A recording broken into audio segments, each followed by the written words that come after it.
putting President Tinubu and Peter Obi side by side, and the movements as well, one which has been heralded by Sheyi Tinubu and one that is being pushed by Mazi Njenje. One is well-structured, well-funded, has, developed a lot since 2022. And people are asking this singular question: how would the village boys be funded now that we have the highly resourced City Boys movement? The village boys will fund itself internally the way it has always funded itself. The village boys are the same people that did NSTARS. The village boys are the same people that are doing obedience. The village boys are all these people who have brought out their very little resources to mobilize others to come out there and fight for their rights. So this has been coming for many years already. It's just that it is always increasing in bits year to year. They killed everybody they killed at the NSAS movement and thought it would end there. The moment Peter Obi came out of PDP and went into the LP to race, the entire NSAS crew went behind him. And now that it is coming into another race and everybody is wondering where do we go, suddenly the City Boys have come out and the Obedience and the NSAS guys are saying, okay, we are here too, and we are all the village boys and we are not letting you cross us. So I'm not afraid about how it's going to pan out in 2027 when it comes to getting the votes. The only place where I have a concern is all this transmission of votes and the results and how it's going to get into the point where the announcement is made about who is the president based on the outcome at the polls. Mm-hmm. That's the only bit where I'm saying, okay, I know we'll get the votes. What we need to do now is to strategize to make sure that those votes stay with us. And that's why this village boys movement is extremely important, because the more we mobilize in the grassroots, the higher our chances to ensure that our results are not written. It's great that you mentioned, like they were doing. Let me just jump in there. It's great that you mentioned the e-transmission and the Electoral Act and a lot of the controversies going on in the two chambers of the Senate. Now we've seen protests break out. We've seen a lot of Nigerians asking for e-transmission and e-transmission alone. But some way, somehow, it has been passed, allowing for the two methods, even causing a walkout by several members of the minority section of the House of Reps,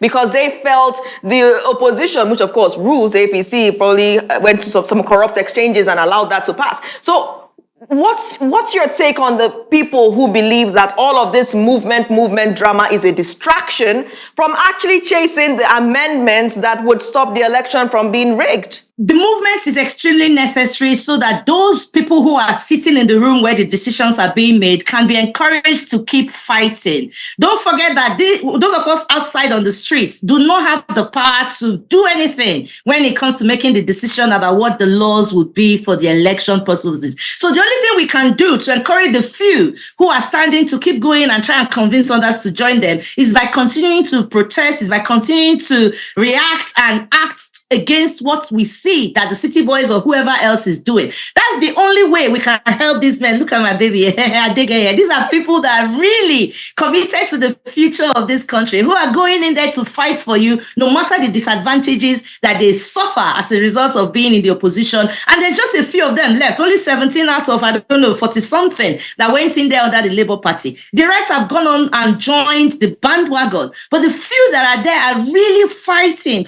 with every fiber of their being to get the correct laws passed so that we can all have it easy to choose the leaders that we want for ourselves. I really commend these men because they've proven beyond reasonable doubt that Nigeria does have people with character, and some of them are now in government, and hopefully more of them will come in 2027 so that we can shift the situation in this country. Hopefully remove all these people. Thank God everybody has gone to APC.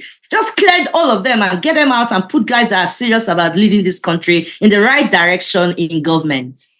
Well, I have to break this to you, and it's a very direct assertion and also a question that people have said this as a matter of fact. They stand by it, they believe it, and I'm sure some of them are saying it as they watch this interview right now. They say, Peter Obi will never be president of Nigeria. What's your response? Peter Obi will be president of Nigeria come 29th of May 2027. And it is the street kids that are going to take him there because they are going to vote. They're going to stand there and defend their votes, and they're going to follow those votes to wherever it is that it needs to get to in order for Peter Obi not only to be the one that is declared winner, but to be the one that is actually sworn in as president of Nigeria. I believe so much in Nigerian youths, and I've seen how they have consistently resisted the crazy government and banditry that we're seeing in this country, even facing guns and facing bullets and even losing lives as a result. But they keep coming, they keep going. And I know, I believe, and I can see that 2027 is where it's all going to come together. So what's the plan? If you say so strongly that Peter Obi would be president come May 29th, 2027, what's the plan for mobilization? How would the village boys function? Well, if it's for mobilization, we are there. We've been doing it for many years. We've been mobilizing people, and we mobilized them to come out in 2023, and they did. And they shocked the world by making sure that they voted Peter Obi massively. Let them show you the real results of that election, and you're going to doff your heart for Mr. Peter Obi. I guarantee you that, right? So we have seen that it is working. The work we are putting in, the lives we are losing, the people that are committing their resources, they are not wasting money. Yes, he did not give us Peter Obi as president in 2023, but I am convinced that he's going to give us Peter Obi as president in 2027. We just have to be so much more vigilant and so much more committed to do this fight to the end, because if we don't get it done by 2027, we may not even have a country to come back to, because things are really, really at a dire situation right now. Are there any high-profile individuals that have aligned with the Village Boys movement? We've seen a lot of people join the City Boy movement. Is there any high-profile person that has aligned so far that you may want to break on the show? The entire leadership of, what's it called? Like all our members who are currently doing this war that we see with the National Assembly are invited to lead the Village Boys movement, and many of them have said yes. The only thing is that the focus right now is this bill at the House of Representatives and at the Senate. So they cannot be coming out to do Village Boys with us right now, but they are very much in this thing. Each and every one of them that is still committed to fighting for the people are part of this movement as we started from day one with their direction and their contributions, and they're basically like, okay, these are guys that are highly experienced in mobilizing because they did so much work to win the seats that they have right now in the different states that they fought from.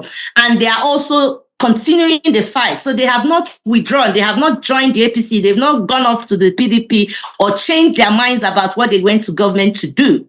So we know that we have in them some amazing, already proven high quality leadership that is going to help us make sure that this time we have the right kinds of people who are at the right places to help us mobilize in a way that ensures that Peter Obi is not only winning the election this time, but he's also getting declared the president of Nigeria at the end of it. I mean, I must say, I just have to say the Village Boys, the creativity there is outstanding. It did come as a shocker to us. We're just scrolling through socials and lo and behold, we saw the Village Boys emerge. So that's a great one. Now, it's now in history that in 2026, the Village Boys emerged. So I have to ask, does this all end after the elections? No, it definitely will end after the elections, because we need to push Peter Obi into office, but we also need to stay in there and see that the people we have pushed into office are being accountable to the people who pushed them into office. So the idea is that this village boys have come to stay. The villages must continue to mobilize, must continue to meet, must continue to have town halls to discuss what they are doing and what they want them to be doing. For the rest of our lives, we are going to have this Village Boys movement, because it is the way not only to get people into power, but to make sure that they stay accountable to us in the villages where we are going to be pushing them from. All right. So you say that the Village Boys would be funded by itself. It's going to be internally funded. Could you provide more clarity? Also saving us money, because if we have to hire people to do that, we'll be paying them. So everybody is contributing in their way, whether it's money, whether it's time, whether it's the going from door to door to tell people that, come, this Village Boys thing is real and we have to stay in here in order to get PO into office in 2027 and hopefully also get some high quality leaders into office as well so they can support him and make sure that he's getting the results that he needs to get for Nigeria in no time, like in very quick succession. He only wants to stay 4 years there. So the sooner we can move a lot of high quality people in there with him, the better for all of us in Nigeria. According to your website, you say that the village boys support the Obedient Movement. Do you see that changing over time? Do you see the village boys becoming a force to reckon with, and perhaps the Obedient Movement now supporting the village boys? Would you be comfortable with that trajectory, being a frontliner of There is no competition. The village boys are doing grassroots mobilization in order to make sure that the political side of things are taken care of. The Obedient Movement are strictly all about mobilizing support for Peter Obi and organizing town halls and all the things. So actually, when Peter Obi is no longer president or racing for presidency, the Obedience may not have much going because this is something that identifies probably only with Peter Obi. So that will probably end when Peter Obi's career in politics ends. But the village boys, that's a very open card for any good politician that we feel like, okay, Peter Obi has come in, he has done his own. Let's see who else is going to have the capacity and the conscience and the heart to do the things that we need done the way Peter Obi has done for Nigeria. So the village boys are not competing with the Obedient Movement. In fact, the same people that are doing the Obedient Movement are the same people that are doing the village boys. I'm an Obedient. I'm very committed to the Obedient Movement. Tanko, Njenje, Aisha, all of us are Obedience. We are 100% on PO's side. But we are also doing the village boys because we can see the value in organizing like from the very, very smallest units in our villages and making sure that that unit continues to expand until probably every village in Nigeria is supporting the correct types of Peter Obis in this world to get them into the seats they need to go into to move the country in the direction it needs to go in order to become the great country that it has all the potentials and all the advantages to be. The City Boys movement is present in the 774 local government areas of Nigeria. How are you going to expand the Village Boys movement to all of the villages? Because there are many villages. How are you going to do that? How would you reach out to how many villages are in Nigeria? What's your question? Even local government areas, 774 wards, we have 8,813 wards. So when it comes to wards, you still have like up to 230, 50, 100 villages in each ward. So for you to calculate how many villages are in Nigeria, you're going to be talking about hundreds of thousands probably. But we're reaching everybody because there are people in every village. And there are ways to reach people in every village. You know, when I was traveling through the routes, because I didn't even take the normal route coming from Enugu through Nsukka to Abuja. We decided to like do some crisscrossing. And I was seeing that even in the remotest places, there are houses. People live in some places that you would think is just bush. So there's no place where there's no village in Nigeria, and there's no place you cannot get to if you're willing to do the work. And I believe that a lot of us in this Obedient Movement are ready to do the work. We are ready to get out there, do the long walks, do the long talks and everything to get people to understand that it is now or never. We need to push to get a president for this country who can turn the system around so that the system starts to work for the benefit of all of us in the villages and in the cities too. Okay, so according to the City Boy Movement website, it claims to be a community-driven platform focused on awareness, engagement, and positive action. It says that they inspire citizens to stay informed, participate actively, and contribute to the growth of their communities. It also says that it is a people-oriented movement. Is the City Boy Movement people-oriented? My dear, you know the answer to that question. The City Boys movement is money-oriented. It has no interest in the people. It has no interest in the welfare of the masses. Everything you see there is just buying you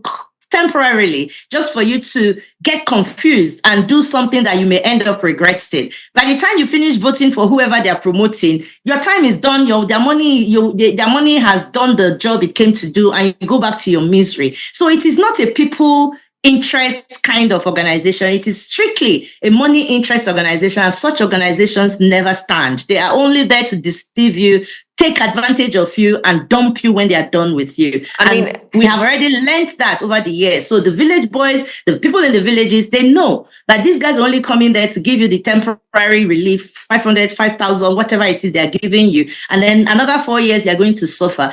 And you saw the way they reacted to all of these things in 2023. Like, I'm one of the proudest people who were on the streets in 2023 because I saw magic in this country. I saw people who normally would never, ever vote for anybody unless you pay them, refusing cash in the polling unit. And look, found that they catch me true, but I didn't come here to collect your money. I came here to vote for Peter Obi, and they will stand there and they will vote for Peter Obi and stand there and wait for their elections for their votes to be counted. I saw things that felt like God. I was crying when I got home, like, wow, this country. It didn't even matter the outcome in terms of calling out somebody else who didn't even score a tenth of the votes as the winner. It didn't even matter because what I saw was that magic was possible in this country. So I knew that what we had to do was to prepare better and come back. And this time, they're not born them well.